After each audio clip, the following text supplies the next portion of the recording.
All right. I guess that's happening now. So I've been meaning to record what I'm learning. I'm in the middle of it, so give a little background. Spent the day with Cursor. Actually, yesterday, spent some of the day messing around with the new Google model, and I was just started screwing around. Had an idea for little widget, little kind of scripty thing, and started coding it right in Google AI Studio, and was moving it over to VS Code and kind of screwing around with Cursor on a different project for a while. And that was working out good. And so I've really enjoyed working with the new, so the 2.5 um, model from Google. But Cursor was just getting dumber and dumber throughout the day, and I was getting frustrated. So I've heard a little bit about Roo code, so have that set up now. I've done a couple of things. I configured my APIs for Google, which is what I'm using right now, as well as OpenAI and Anthropic.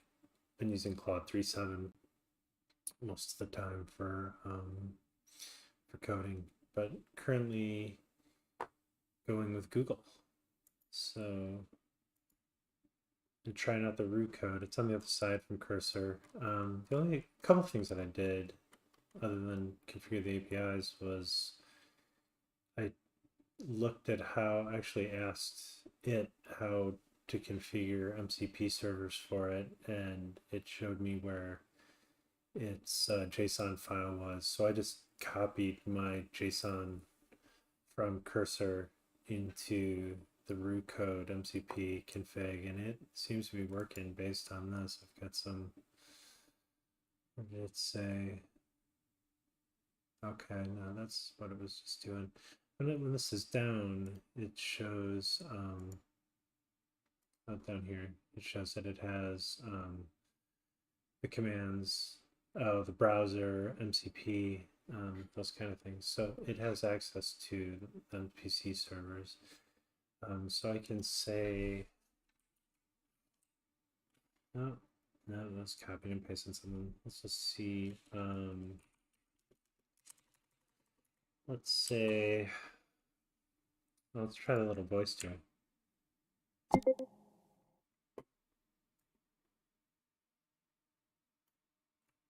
All right, so I obviously don't know what I'm doing too well here. Let's see.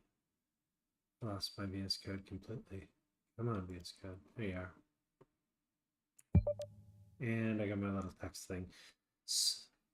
Um, cancel that.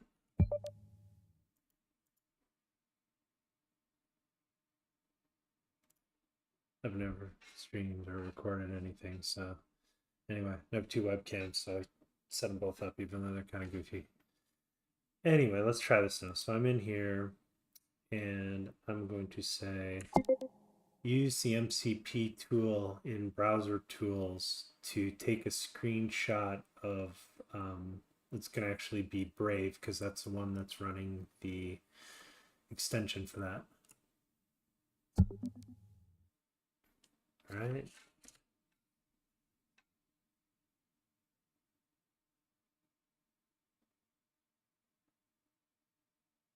So it got the screenshot, and that's cool. So so what I did is I took this I had a pretty complicated Python script, and it was getting pretty nuts. I really like Browby tools, and I like to buy things when they're a good price. And I kept seeing these things on different Reddit groups, or people would post deals about Browby tools, and I could go find them and search around. It was kind of a pain. And when I could find them, I would go kind of hustle and go buy them if there were only a couple left. They'd have these closeouts that were like a super good deal. And I've gotten some really good deals, and I like their tools because they haven't changed their battery system in forever. And my old nickel cadmium based or battery tools when I bought them now work great with new batteries. So anyway, I was coding out this thing for um, searching for tools and just getting the new Gemini 2.5 model, getting used to it. And I was getting it working, but it was a lot of copying and pasting into VS Code, and that was not fun. So this morning I took what I had done and put it into a new directory and just spun up Cursor and had it help me do some things. And then it just got more and more done throughout the day. So then I installed this and I just pointed it at a pretty complex folder, and it's figured out that we were doing container-based development and doing a couple other things, and it has the container built and running and is working through some problems. And Cursor had created a whole bunch of problems. I just kind of hit it, just snatched it away because it was creating more and more problems, and it feels like this is working better. It's not trying to change models on me and stuff, and it has more. It's using my API key for Google, so it's pretty good. It's been consistent. I like how it's showing this context window. Have a giant context window. Not sure how to do as many things. I mean, there's a couple different settings that are modes, and I guess I can edit these somehow or somewhere. Let's see. Oh, okay. So there it is. I've got a couple of them. Um, I guess I can use some. It's setting what kind of privileges. So this is kind of like the Cursor just released this the other day, and I've been using it. It lets you create a custom one, which is neat. Um, you can override the system prompt. That's cool too. Custom instructions for all modes. I should do this. I'm just trying to document some of this stuff outside of these tools because there's some common kind of like the idea of setting a persona for an agent makes sense. Um, so this is okay. Client instruction specific can be loaded from client rules. Okay, so I can give each of these guys a their own rules, and I have some rules in Cursor. I have kind of a troubleshooting one. Let's go steal it. See what happens. Run Cursor, and I'm gonna go into my debug guy that I made and edit in, and then grab. We were kind of rolling YOLO. I'm gonna grab. I use ChatGPT to set these up. So I'm gonna steal that. And that's my debug guy. I guess they're all kind of thinking the same stuff here. Let's get these back. So I can put this in here. And this is that really all? I think it's super long if I remember right. If it's not, then that's hilarious. I've been using this persona very much. That's it. All right, well, that's a terrible set of rules. So I usually would have like a conversation I had. I was using Claude, and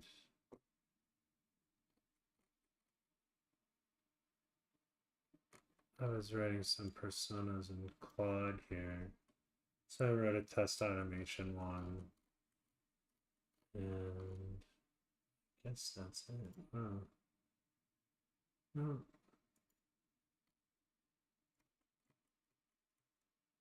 So that's not where it is. And this is just lame that I have better rules written. Anyway, I like the idea of writing sort of things that help drive a persona, and then it might have some specificity to a tech stack.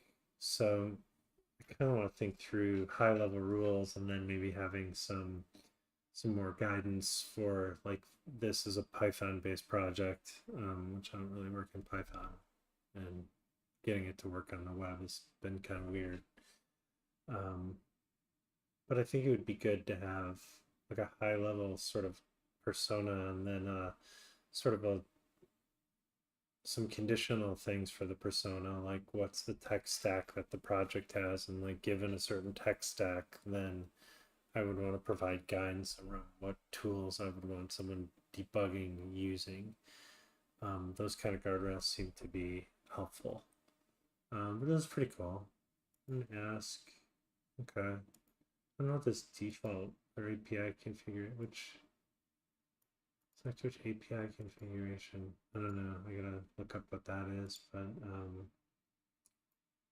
okay. So there's a couple, and you know you can tell them what they can do. You can have them have sort of like the ask tends to not be able to write things, which is kind of cool.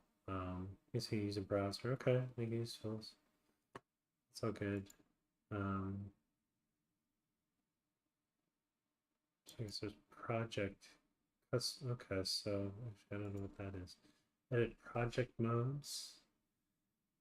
So I did grab some cursor rules that I had written, and I wonder if that is kind of like what this is. Project mode. Huh. That's a global. Oh, global modes and project modes. So what I had done is I brought in my cursor rules and I had this written as some markdown. So I'm just gonna grab this. This is for a web app for Python. We worked on, I actually had root code help me rewrite this earlier. It's one of the things I was screwing around with. I had to look at the code base and gave it some other documentation things I've kind of done. I usually create some docs and put a lot of things in here. There's like a troubleshooting guide, for example,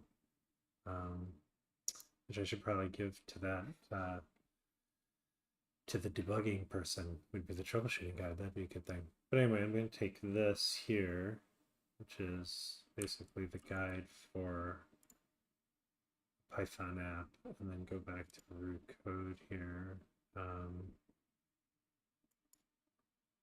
And go to my debug person.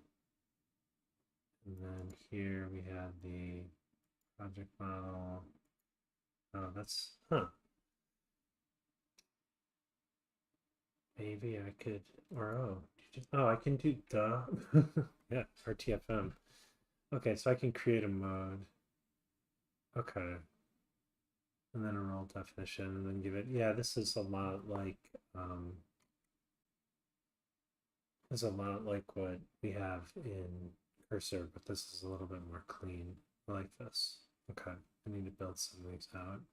And I like that it's something I can edit in JSON, so I've got some ideas for that. Cool. I have, let me grab a long one from Cursor here.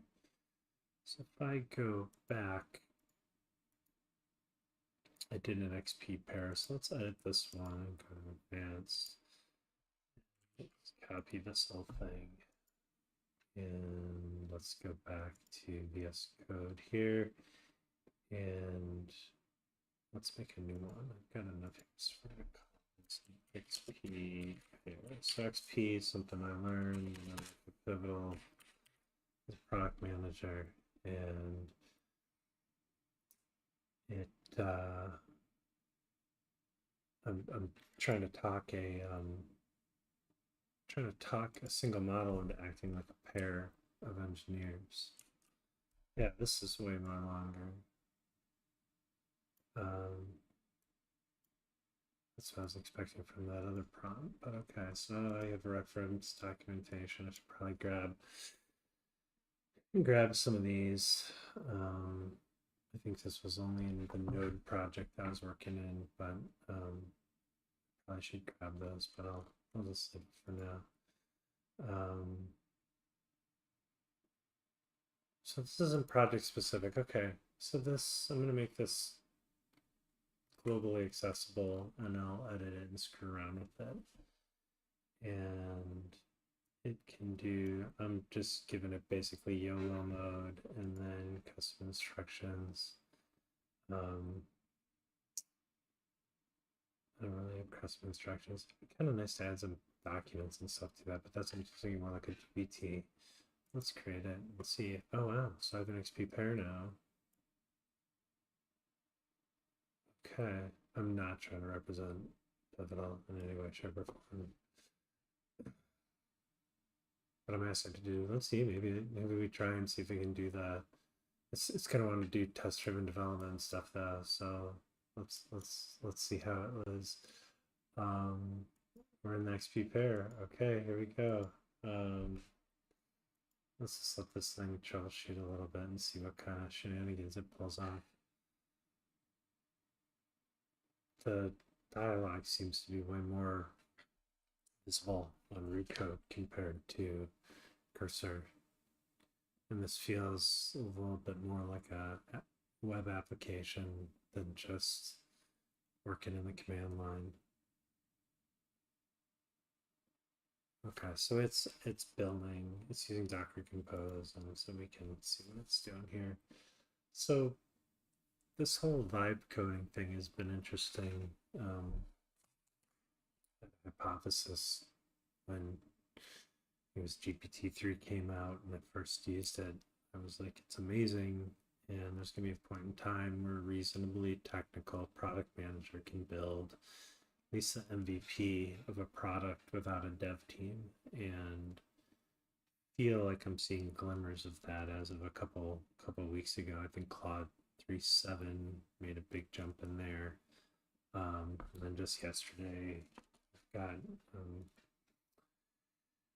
Google hit 2.5, and I like that it makes a ding. I don't know if you hear that because I've got some noise canceling stuff turned on. Well, you can hear me. I don't really know. My levels are good. I guess they're okay. But Claude 3.7 has been good, and I heard that they made some updates to GPT-4o, but they don't version things, so well, this is going. So that's done, and then it wants me to, okay, Docker Compose. I could give it access to that, Docker Compose, but that's, I kind of like to limit it. Okay, so this is kind of cool too. So it asks a question. I like this. It says, please perform search in the web application again. Okay, this is one that previously caused errors, and let me know once you've done so. Okay. So here's the web application I've just opened. A couple of the little things. So I've got, it's like the MPC server for browser tools is a little different than some of the other ones. Usually when you configure a MCP server, it'll like basically launch a little app that runs in the background, a little Node app or something, a little Python app, a little something, and just sort of the virtue of like loading all the configs makes the thing run, but it's just running on your local system. It can be a little funky, and sometimes you fight for ports as you're building software and stuff. So I put mine in a container. I've been working a lot on containerizing stuff. So got Docker Desktop, and I've been working on, this is my browser tools, and I've got a couple other things that I'm working on. And then here's the Home Depot clearance tracker too. So I have the app and the database separate, which is pretty cool. I just kind of told it that's how I wanted to build things, and it did it. So let's see. So we're gonna go with let's go Chicago here, or suburbs. It says serves online. I don't know if I believe that. Maybe it is, but let's find details. And let's see. So it now seems to not so it has an error has occurred. And then I perform the search. I like this. This feels, I used Pythagora a little bit, and it was kind of interesting. Just gonna go check the logs. That sounds good.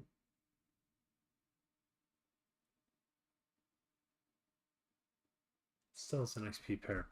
I think, oh wow, okay. Here we go. Oh, wow, it's doing it. Holy crap. So I told it that there's a navigator. And then the driver. Okay. Okay. Well, let's see how it goes. I don't know. They're doing kind of what I think I asked them to do, but it's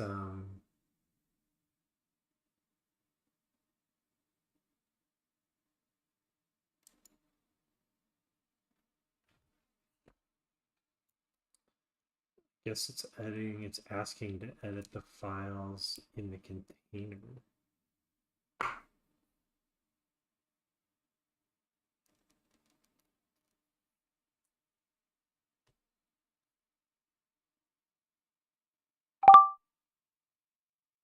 Okay.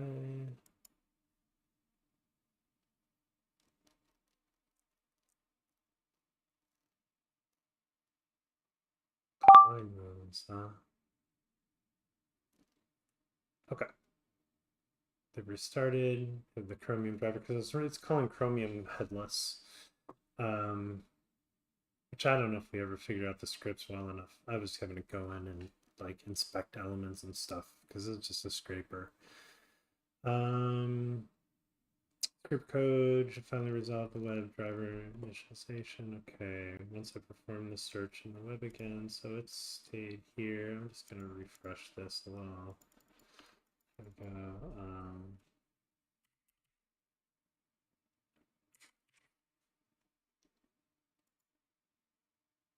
go. Okay, so there's an error again. Unless I perform the search.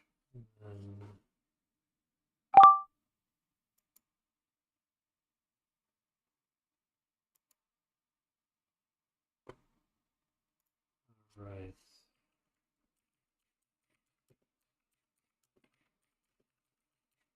I wanted to use a different zip code, so we're gonna do. Let me go back and I'm just gonna say, let's see if I can use the little. I'm just gonna say.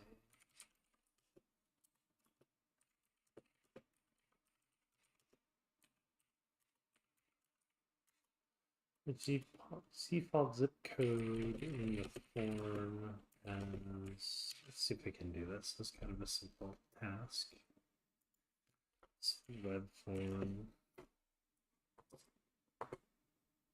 And I'm asking it to do something while it's in the middle of troubleshooting, but yeah, so I have it set to the XP pair.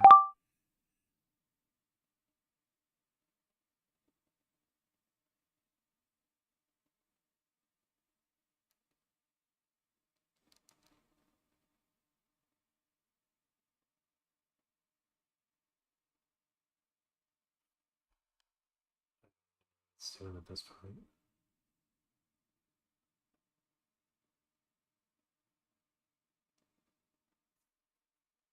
All right, you can go ahead. And yeah, auto.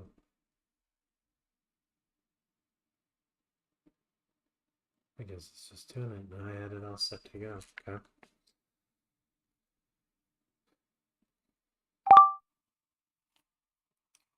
Okay, they refactored it. Should resolve it. So something I've been doing in Cursor is I'm writing a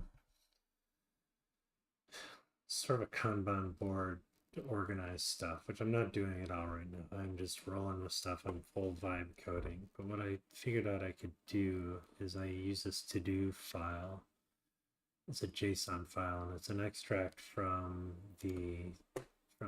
this thing that I'm building, and this I'm trying to get it going on GCP, but I've got some weird database things. But anyway, so this is a tool I'm building, and one of the things that I'm doing is kind of interesting. I'm going to see if this can do it. I don't know that I want to interrupt it, but I've been asking it to occasionally go and update this file here that sits in docs, and it's to do. I guess are we doing? Yeah, it is doing the markdown too. So this, oh no, that's an example. And there's a template. So it creates a project and a description and things, and it basically takes everything you're doing and breaks it down into epics with items and things like that. So I've been asking it to just kind of keep track of what we're doing, and sometimes when I go off on a weird tangent and build a bunch of stuff vibing, I just say, "Hey, go update the to-do with all the work we just completed as done," and so then I can import it and it shows up in the backlog. So I'm trying to I think it's gonna end up being an MCP tool at some point too, but just trying to find some structure because I wander terribly. I've tried to wander here and it's like trying to fix shit and I'm, telling that I want to change the default and zip code, which, we can just type it in there. But anyway, so let's let it build back up the container and I will put my own zip code in here. Imagine there's not much changing on the UI. I found out that you can search more than just Ryobi stuff. I like that it kind of hollers at me. So let's go ahead, Docker image build, 30-factor interface code, okay.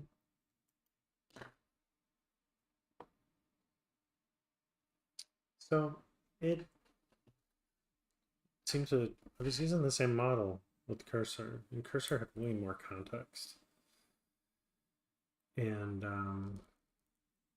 this is doing pretty good. I like this interface. It's weird driving from the left. I feel like I'm in Europe or something, but I like this open source too. I'm kind of curious. Kind of like to have another chat window to be able to piddle with, not that I can't just open up something else. So let me actually go ask. Let's ask. This says GPT.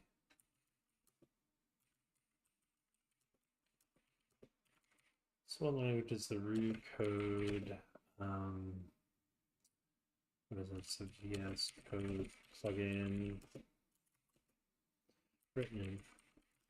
So that'd be super meta if I could use it to help write stuff. Oh, TypeScript. Okay. I mean, back when I actually used to write code all the time, I wrote ECMAScript, which is the code word for it was a late version of Flash, ActionScript 3 and Flex, and it was pretty cool on its day. But it is not a very exotic.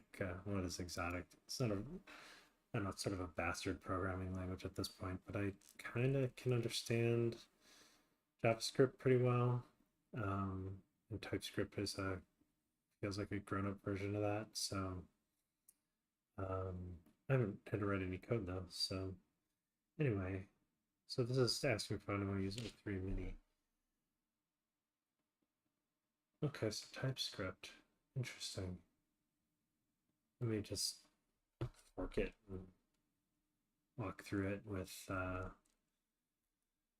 root code and write some rules and stuff for it. So you can do stuff like that actually, but that would be a side trick. So I could do something. I could open up these things and say, oh, what are the modes? I'm surprised that the custom one didn't fit in here. I wonder what this. I guess it doesn't write it in there. It'd be kind of nice if it did, because then I could see the format and stuff. So anyway, let's come back. I got to try this thing out. I am going to make sure I have this copied. I'm going to refresh it. It's still some weird zip. And I'm going to say page refresh. Oh no, it didn't. Page refresh. The zip is now page.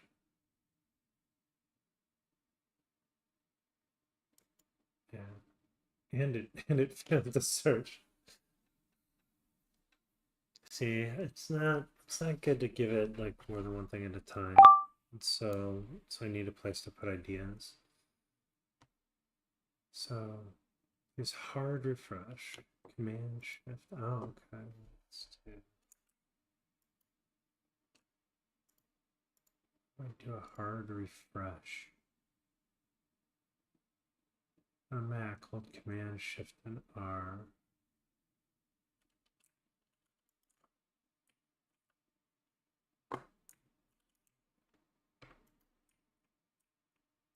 That seems to be it. Command Shift R. I'll add that to my little Stream Deck thing. Got this little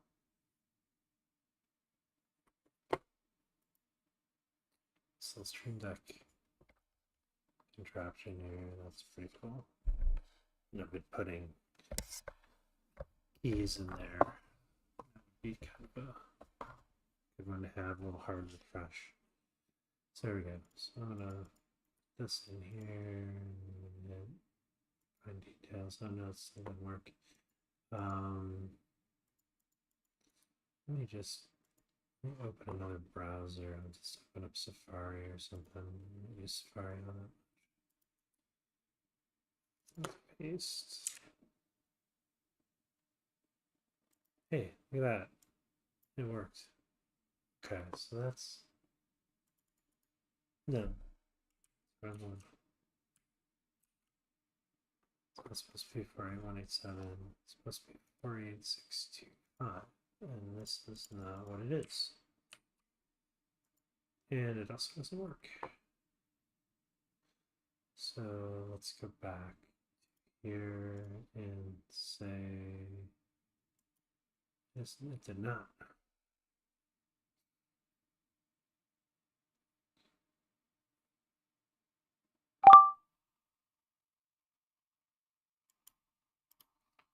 Let's start out while the app is rebooting here.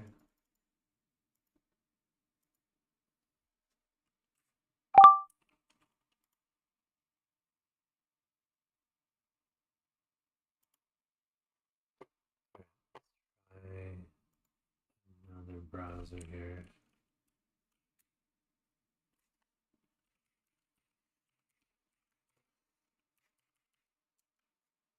Nope, still 48187.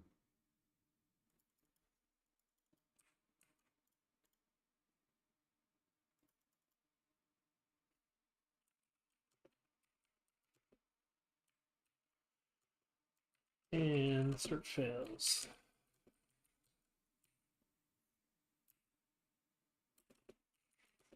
How about you use browser tools and look for yourself?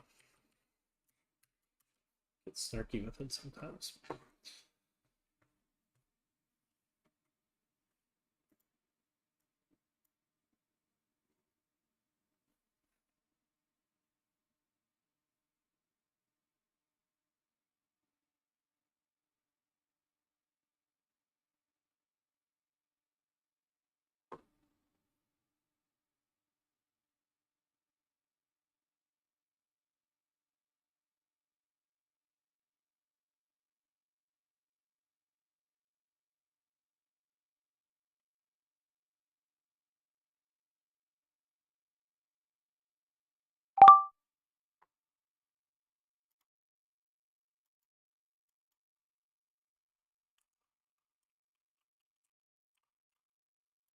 Nope.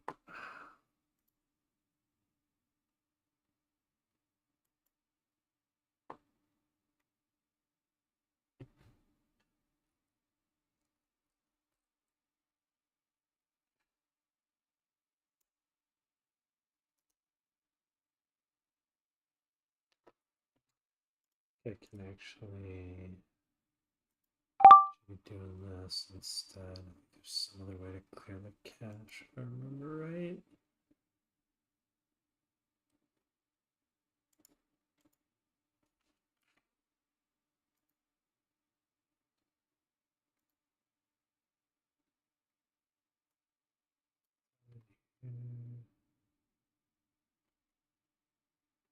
Let's connect in with the logs.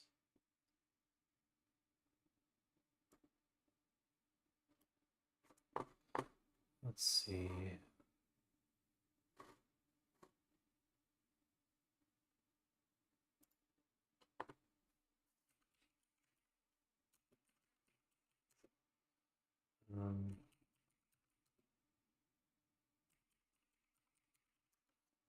That's Chromium, that's the same thing.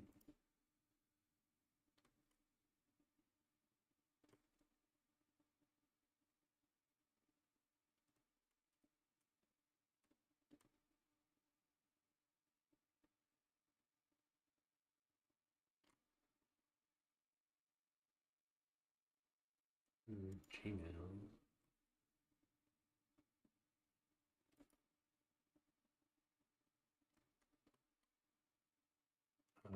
Get into that. Anyway, I'm probably screwing up sometime.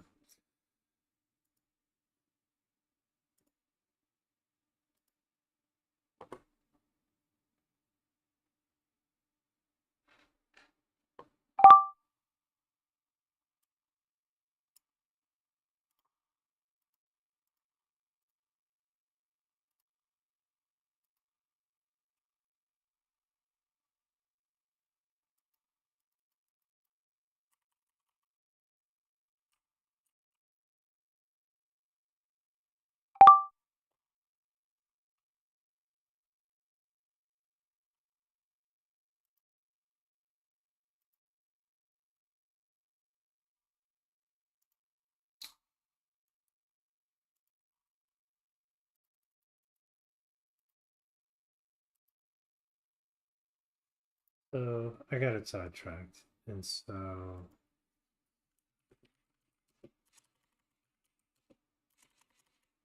let's try this in the voicing again. So I don't really care about the zip code changing. It just is what it is. I'm probably being a dork and not hitting the right keys or something um, when I'm trying to clear out the cache. I think I need to know how to do that a different way. I'll Google it. But let's just get focused on making the front end actually be able to call the back end in the containerized application. I'd rather just get the search working than deal with the zip code issue.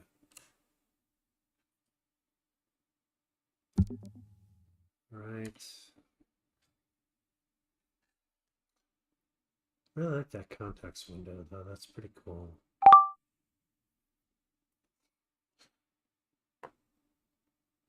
All right. Well,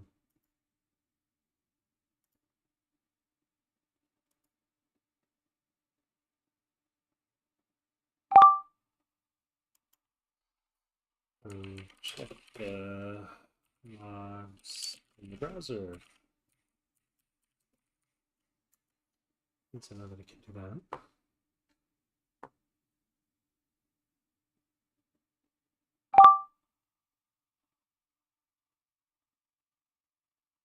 So I don't know if having the pairs troubleshoot is the best. I mean, it's kind of neat. It's getting the errors. I'm allowed to do that. So these MCP servers, I was saying that like I had this hypothesis a couple of years ago, and it feels closer to true now than it has in a long time, but than it has ever. I feel like I can build some pretty cool stuff. It's not perfect, but the use of MCP tool, servers tools and then having rules in Cursor really helped, and I see that helps here too. Go ahead and let it run.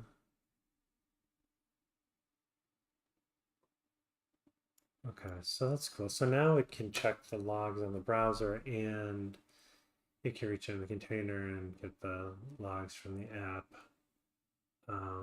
That's pretty cool. I wish I would, when I do straight local dev, it's more fun, sort of. I mean, I'm sure I could watch the terminal somehow if I really wanted to. Um, but it's smarter to develop in containers because you get all these weird dependency issues, and really trying to make it standardized so that as the models get smarter, I can just move through different stacks.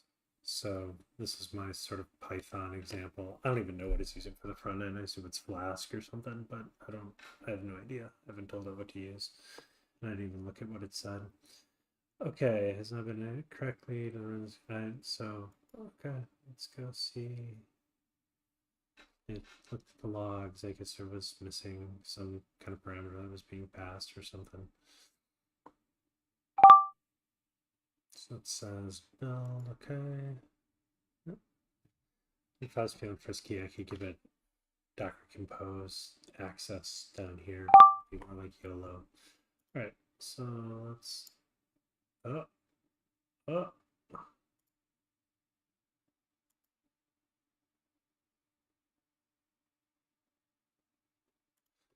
Finally, refresh this a little bit.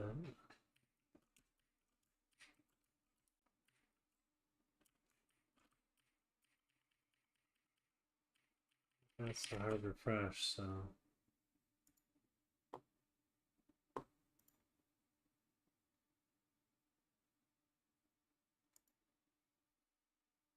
It's still using this pair thing. So, yeah, pair programming was pretty awesome at Pivotal, and I don't know, I'm just finding little things that we did seem to make sense in this space. I'm just leaning on what I know, just rules and frameworks and adapting them. Some reasoning by analogy in a lot of ways and kind of incrementing things, but it gives some grounding for times of a lot of change. It's just speak in metaphors that make sense. So I speak in the metaphors of agility, and I'm experimenting with this whole vibe code thing, trying to do little chunks of stuff and trying to get different perspectives. At some point, I'd love to have actual agents with two different personas coding with each other. I think that's gonna come because I think eventually this is all just hand holding for full automation when they get smart enough, or we can give them good enough rules. All right, so what's it doing here? It says replies. Okay, it's doing that.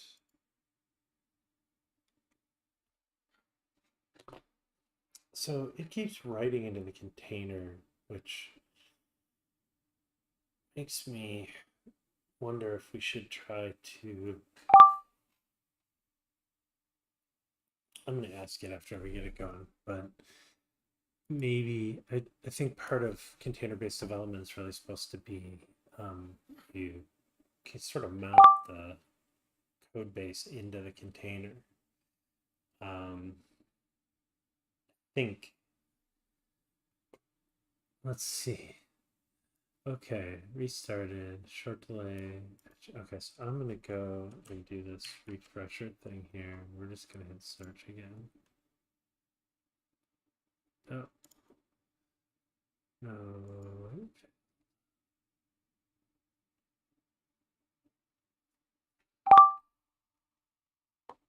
So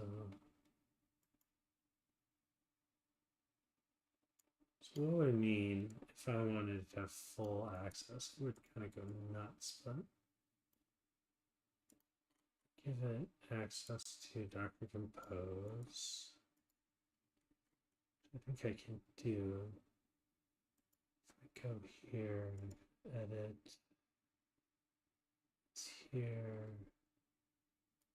If I go.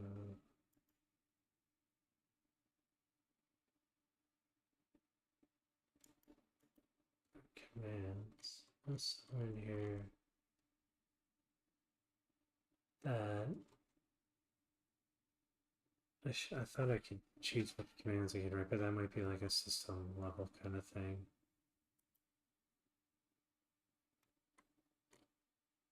It's a system prompt. So this is all wrong. The text stack is wrong. I can put it in here.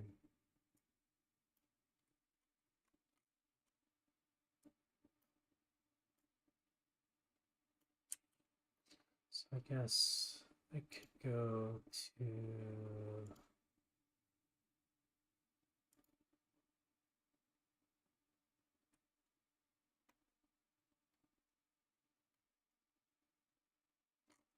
This is sort of a description. It's the workflow, project docs.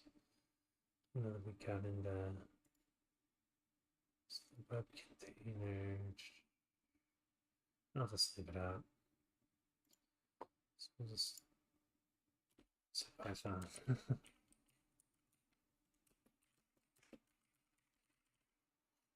Python in a container. So that's what we're going to do. We're going to say that we're done. And I'm gonna distract us here, which may not be the best idea, but I'm gonna try this. So does it make sense to try to mount the project directory into the container to implement container-based development following best practices a little bit better?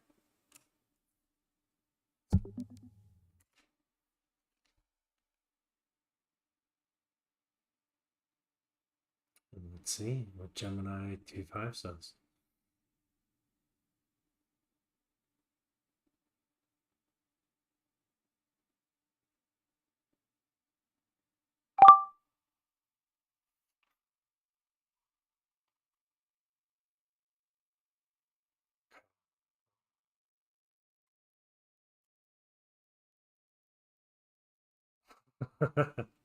Okay, so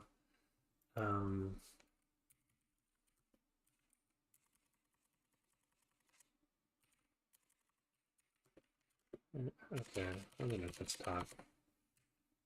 So,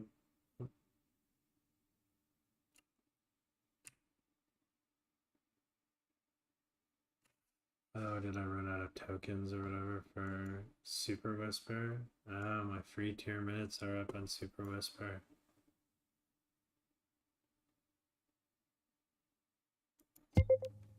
So,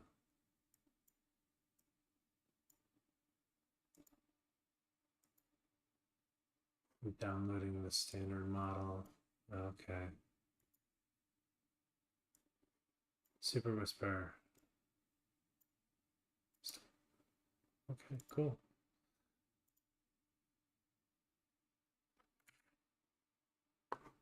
So downloaded the standard model. Let's see how the standard model works for Super Whisper. There's Claude. Oh yeah, the debug persona that we were building. That's kind of interesting. So I'm gonna super sidetrack us with Super Whisper. Alright, I'll deal with Super Whisper later. Oh, maybe let's see if it works. So how do we test that your hypothesis that we can write directly into the container without having to relaunch it is going to work? Especially since I don't think we can. Actually, let's try to change that damn zip code thing and show me that works, and then we'll know that it works.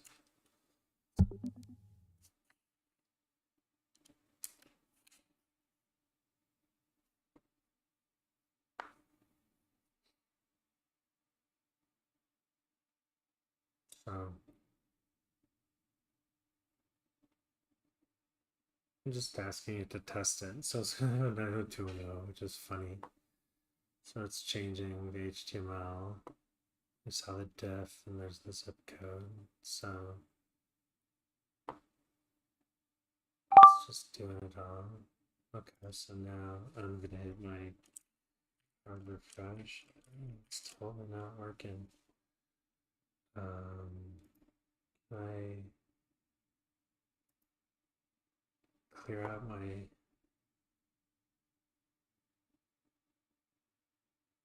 reset it all.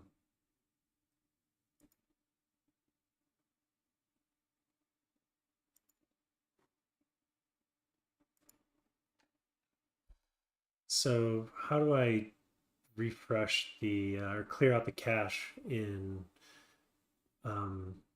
Brave? Been hitting To clear the cache in Brave, open the browser, click on the three-dot menu in the top right corner and go to Settings. Under Privacy and Security, select Clear Browsing Data. Choose the time range and check Cached Images and Files box, then click Clear Data. That should do it. all right, where is the clear? Yep, just make sure you select the time range you want to clear, like last hour or all time, depending on how thorough you want to be. Then hit Clear Data and you should be good to go.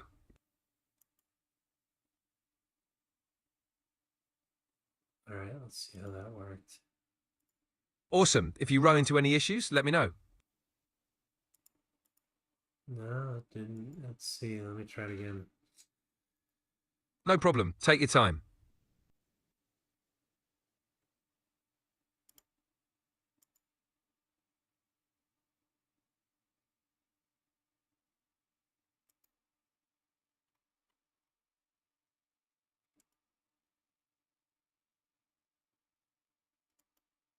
All right, I cleared that out as about as good as I can.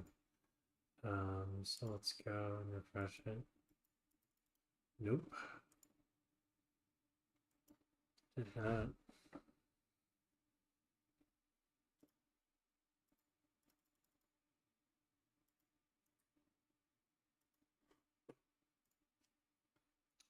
Strange.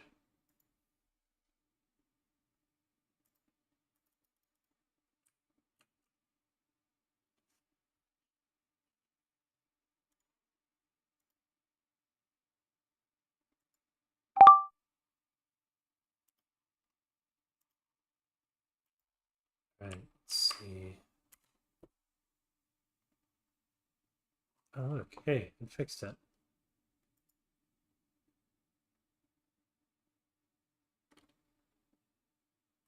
Oh, wait, no, no, it didn't. That's frame 27. Alright, let's have it restart it.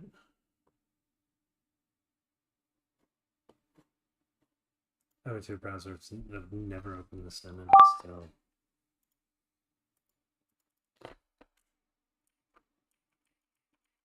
Nope.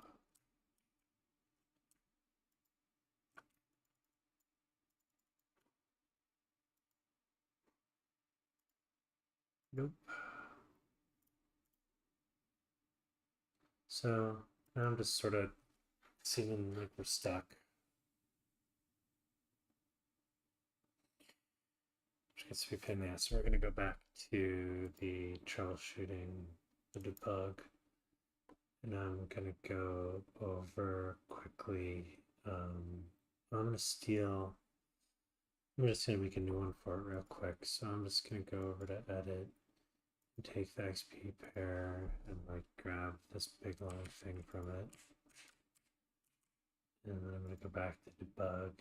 And then I'm going to give GPT, I'm going to say,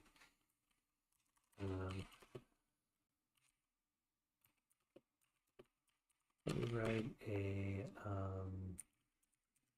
persona for an AI agent that is focused on troubleshooting Python applications with web front ends that are deployed in containers, including containers for development environment. I'm going to give an example of one I wrote for XP engineers, and you should do it similar, except this is only one engineer. Try to give it some good troubleshooting tips that follow best practices. All right, so I'll give that to GPT. We'll close this out.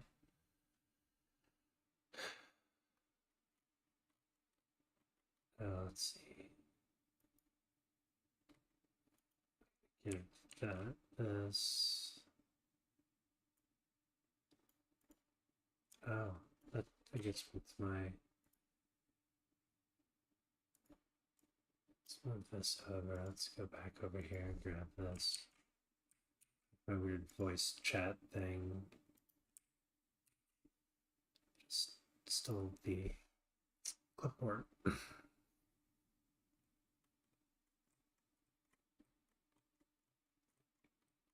All right, this is way too long.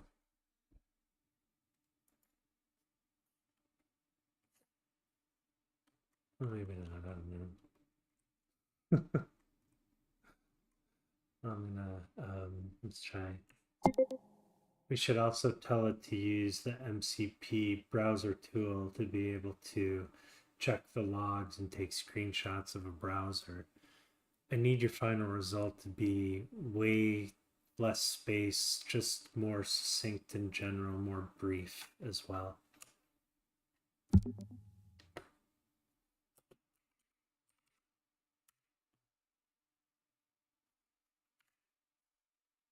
Right, so it's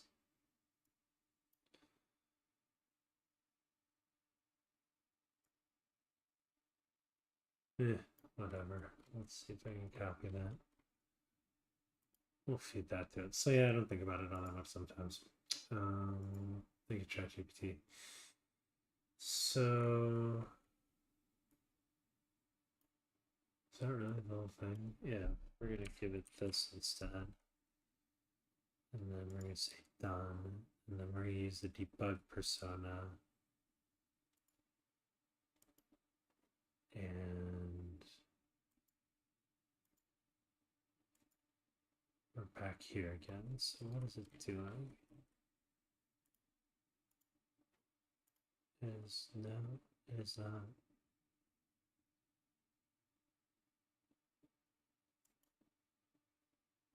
Okay. So now we got our new improved persona, maybe. I don't know. Seemed like it made a pretty big difference in cursor, but that cursor's it's so weird. It's been. Alright, let's see.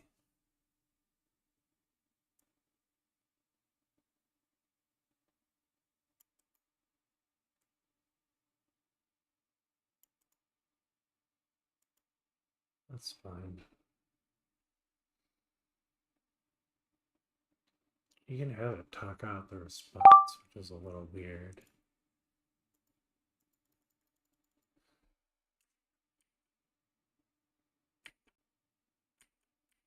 Like a hard refresh. Still not. So this is like you do the same thing over and over again, and we haven't gotten the app fully working. But honestly, I handed to it. I handed the app over in a broken state. Cursor really correct it. So it's kind of a pain. Top level files in the directory. Okay.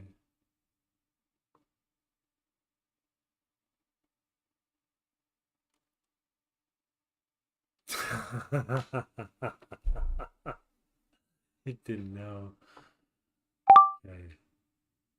It is in the env file.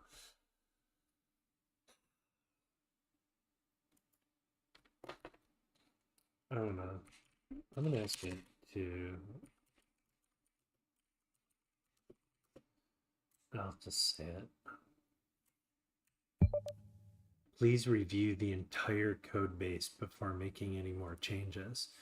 Troubleshooting an item like that was quite difficult and annoying, so I need you to know every bit of code. There's not that much of it. So let's see what it does. That was annoying.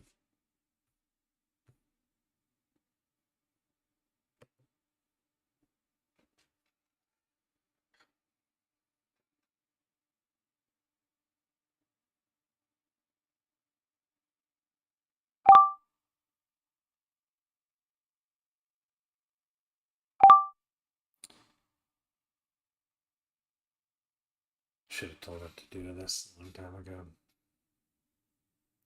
So sometimes I can ask it to take notes on like what troubleshooting techniques work and stuff, and it can sometimes remember that. Let's see. Ah, look at that. Oh, and let's try to search.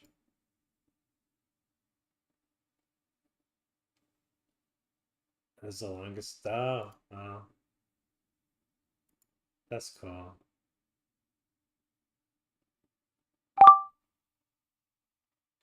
So it's looking at the logs in Docker.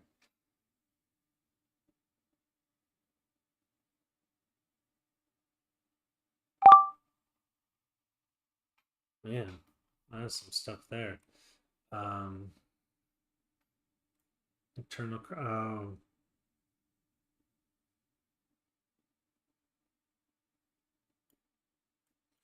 so how about I'm gonna say let's turn off headless mode. Um,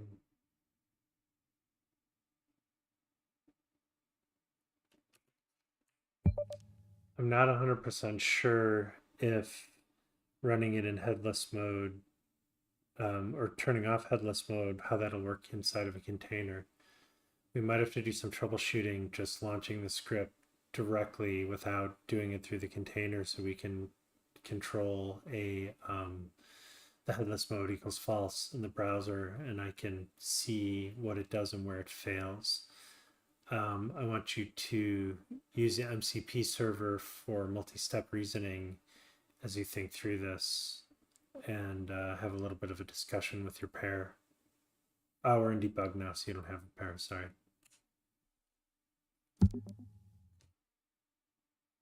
So I'm going to get rid of that last bit.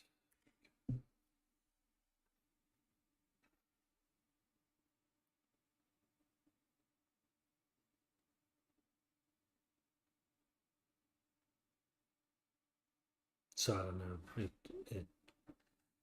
So what it does is it's just Python script and it uses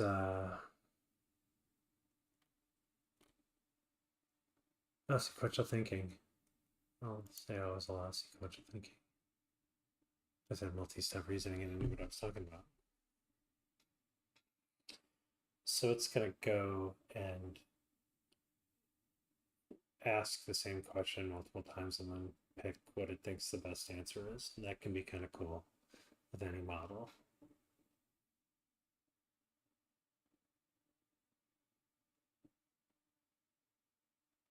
Dot number 4. And this is shown pretty good. The way it renders the conversation is pretty good. So let's try 5.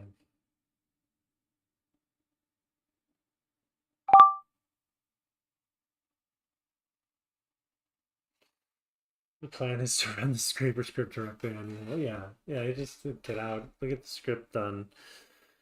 So yeah, this is using Selenium, which I'd heard of. I mean, Selenium is old; it's been around forever. But it's using Selenium to scrape the Home Depot site and look for deals. And it, when you go to Home Depot, if you put in a zip code, it lists like the 5 stores that are closest to you. So I'm having it go and search the 5 stores closest to the zip code I put in and show me the deals in an HTML page.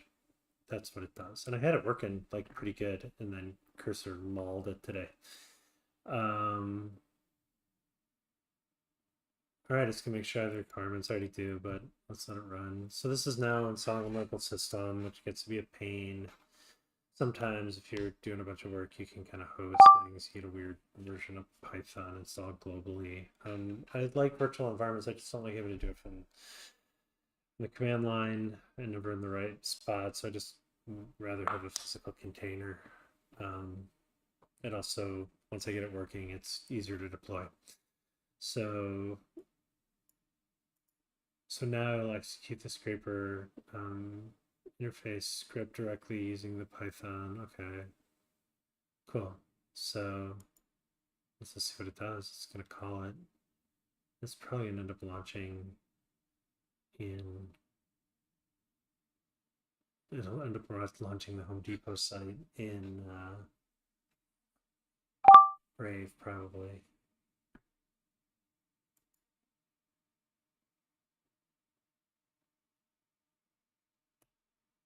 Okay, so I just sometimes it gets troubleshooting they get lost. You can even, if you don't know what to do, you can like open up some other AI. Sometimes I'll talk with Claude or ChatGPT about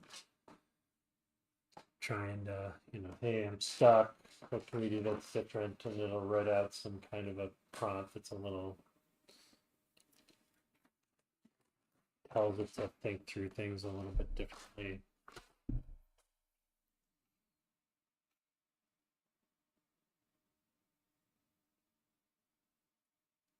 So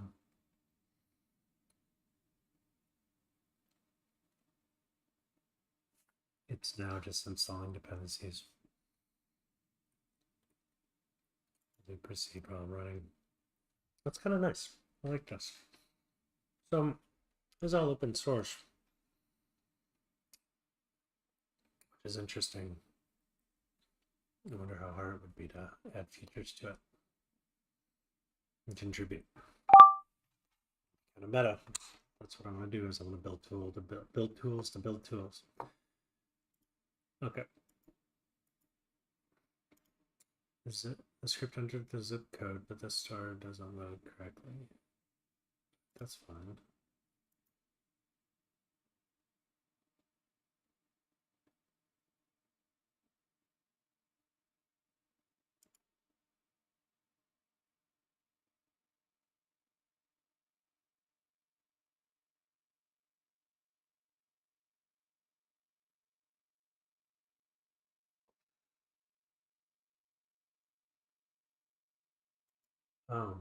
It wants me to describe what I'm seeing when the browser window opens. So,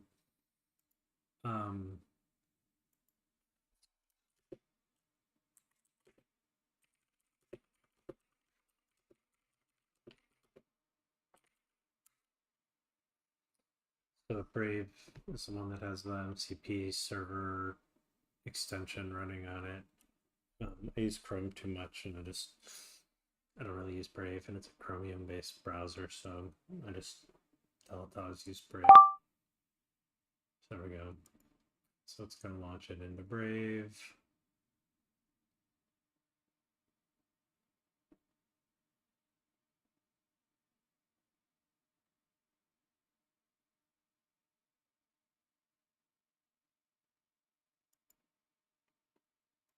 Chrome driver.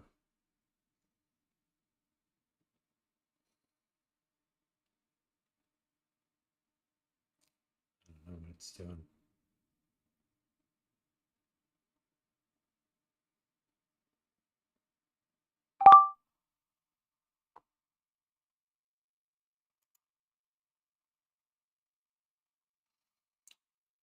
So what is it trying to do?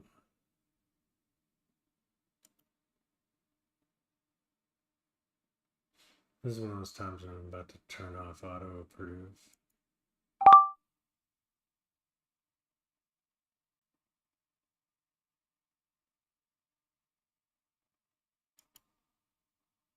Just slow its roll a little bit.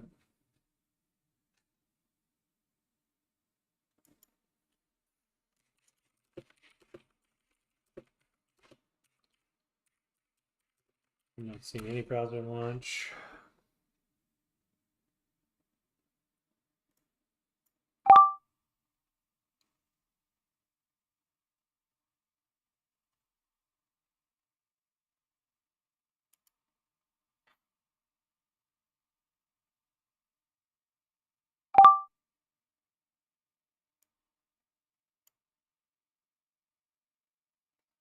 Can't it see the terminal? That's weird.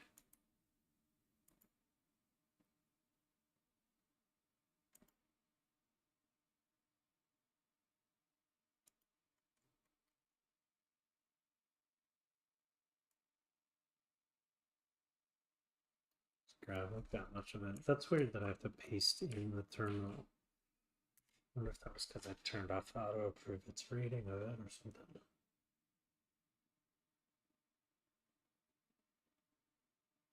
Getting about halfway through the context. It was a long time.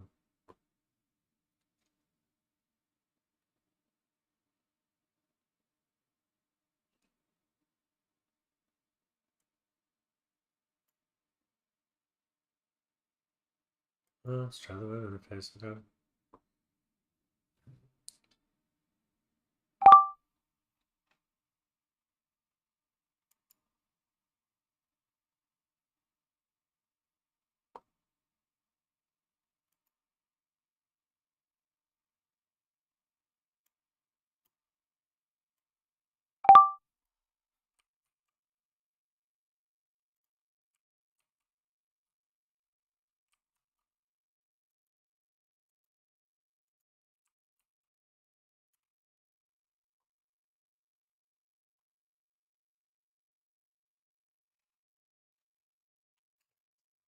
Go back. We can ask me to.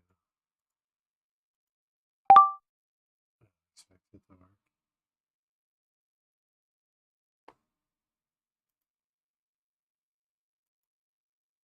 So we're just stuck in troubleshooting hell, which kind of is no fun. I tried to simplify it, and it can't. Okay.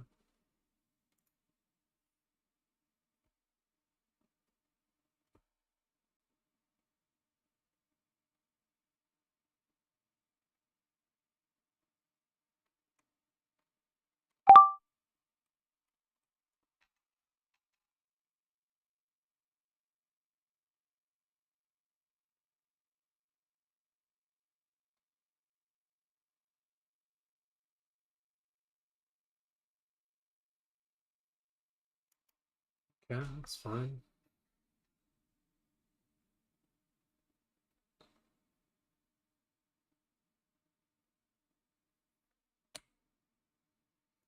So it's asking about selectors.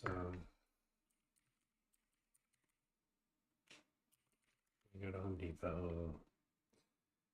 And let's choose somewhere of the rainbow.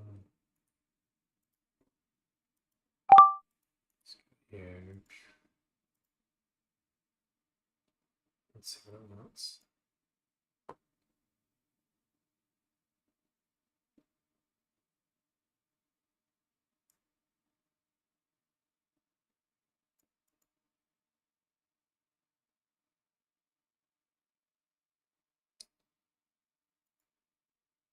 It's me to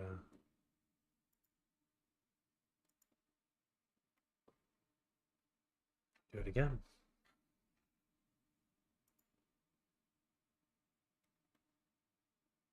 Oh, where's it going to be? Project root directory. What's this thing called? The before results wait. Okay.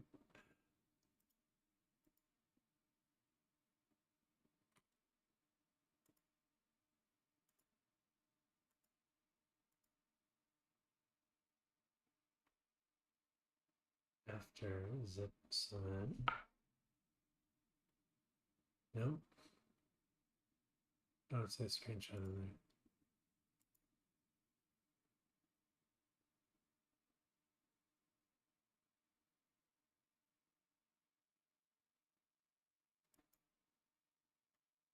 I didn't see any screenshot.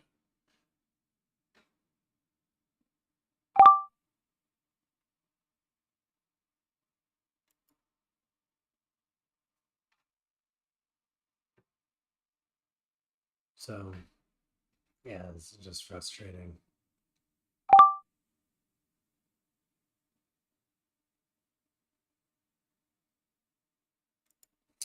So what I'm going to do is I'm going to change something. So I'm going to say, is there a simple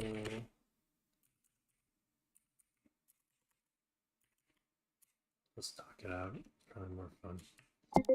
Is there a simple script in there that just goes to a single store and scrapes the deals that is just all in Python? Because I think we created one for a test, and I want to know if it's still in the code base somewhere.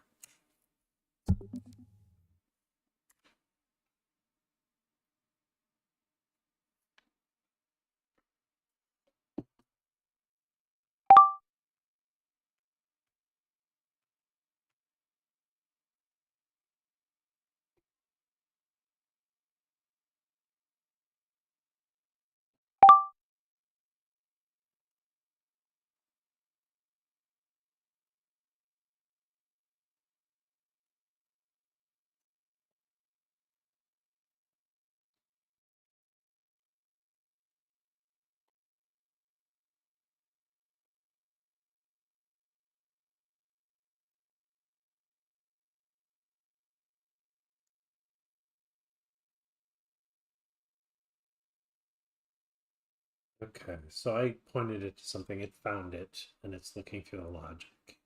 So sometimes when I get something working, I ask it to be documented or saved as an example or something like that, because it's gone way off the path and it's now found it. And it's like, oh, hey, that's not too bad. Do you want to try running the simpler script to continue? Let's try running the simpler script.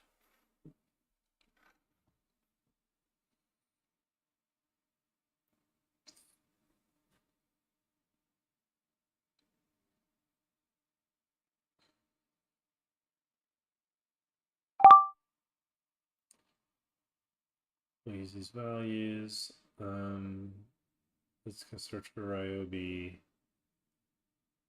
Headless mode is false. 2 pages.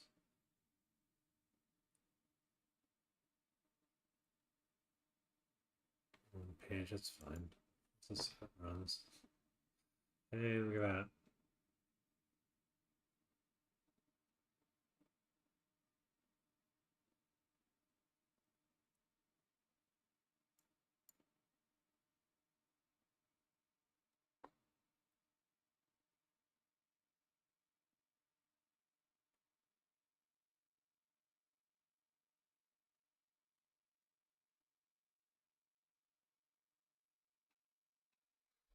Let's have it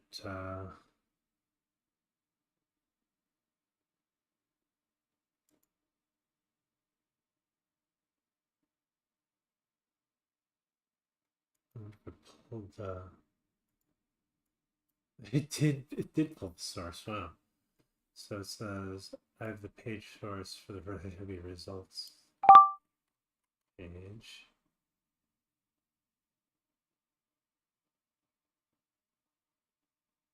So it says, do you agree that this will scraper fail because the price extraction logic needs to be updated to handle the separate $cent spans? Sure, why not?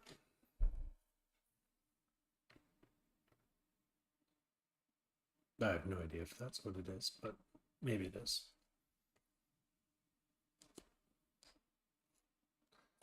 Stinky troubleshooting.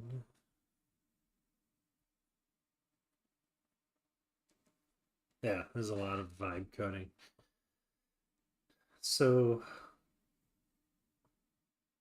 this is super frustrating, but it's super exciting and it keeps getting better. And I know they're as bad as they're going to be. So I want to understand how to use it. Because I know it's going to get better. The models are going to get smarter. The technology is going to get better. And it's just going to come a point where those who know how to use this stuff are going to be able to do amazing things. Okay. Let's run it again. It's going to open up.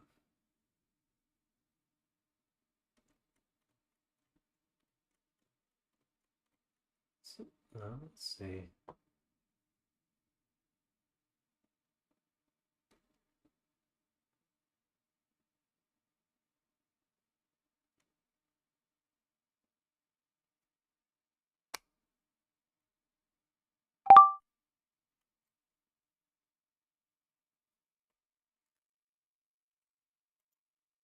Um,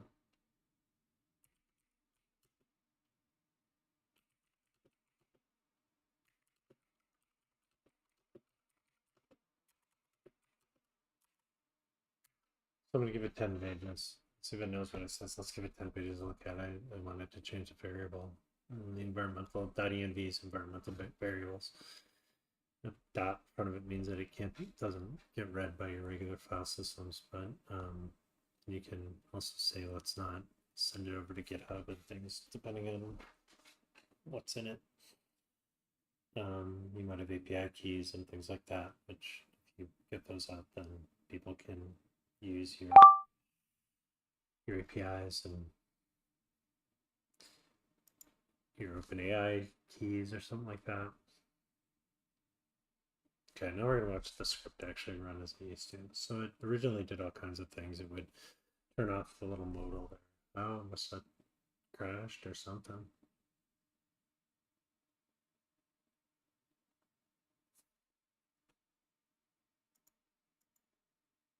Huh.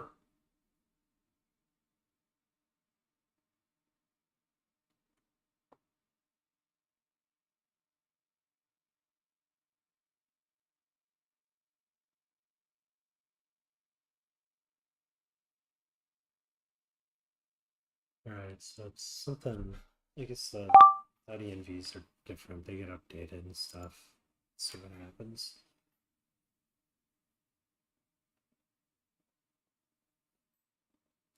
So originally it was searching for Ryobi and closing that little sign in for best experience and stuff. It still has to go up and search for a different store, and it's a lot less heavy handed.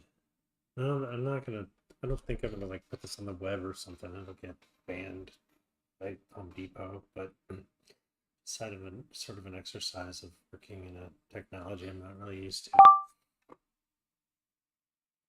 So it'll just keep fixing stuff or thinks it's fixing stuff. We'll see.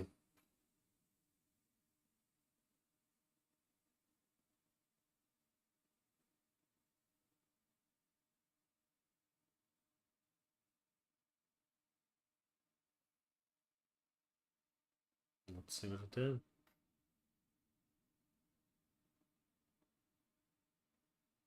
Oh, it's Gemini.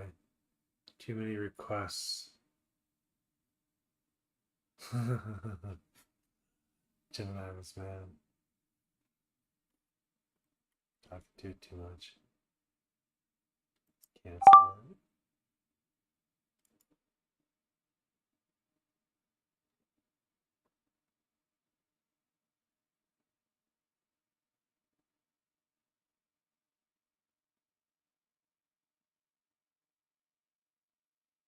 So it's still working on a simple scraper, which maybe it works. So it's 3:15 in the morning. Probably time to cancel the request. Let's try one more time.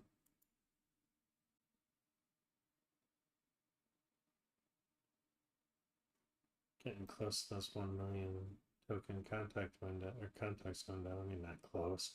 3/4 of the way there. Not bad. What's that gonna do? Ooh, task history.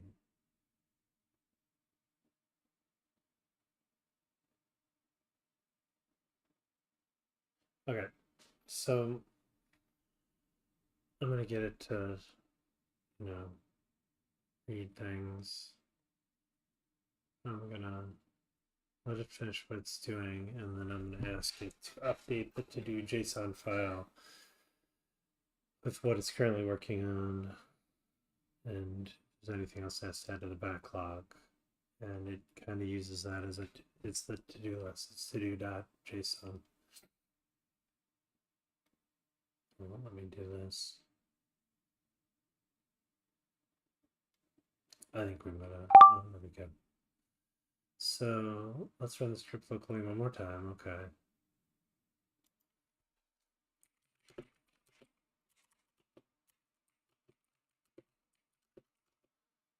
One last time, then I want you to update the to-do.json file to show where we are for troubleshooting, including notes about what you think we need to check next, and just make sure that when we look at that file, we know what was completed and what is in the backlog, and fixing this. I think getting the simple scraper to work first is simpler troubleshooting, and we should get that logic working, and then look at fixing the larger script, and we'll do that tomorrow. But we need that represented in the backlog.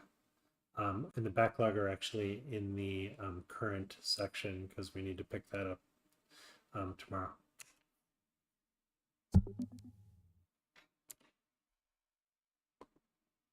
Okay, so it went off the rails. I mean, it maybe did. It actually seemed to do better than, seemed to be doing better than Cursor was earlier today. It got the Cursor got lazy and stopped working on a container after a while. Just sort of meandered.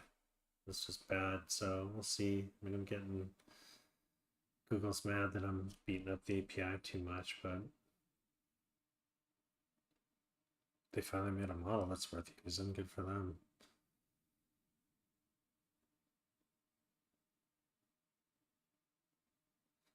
So it's going to read the to-do. This thing, I'm sure, still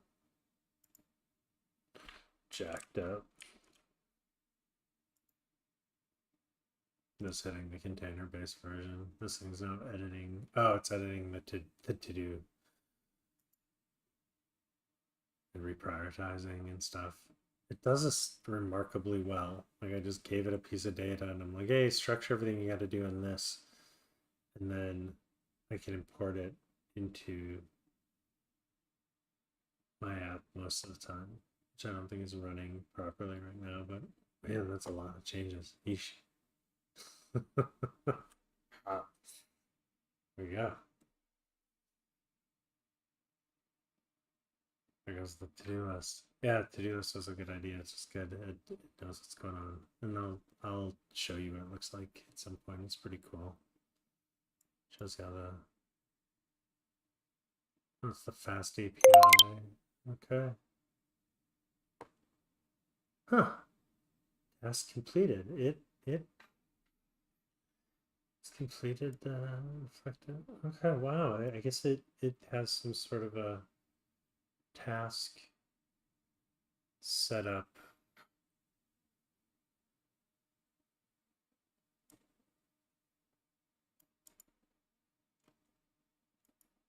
All right.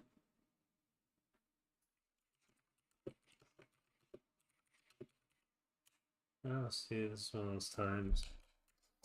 So thank you and good night.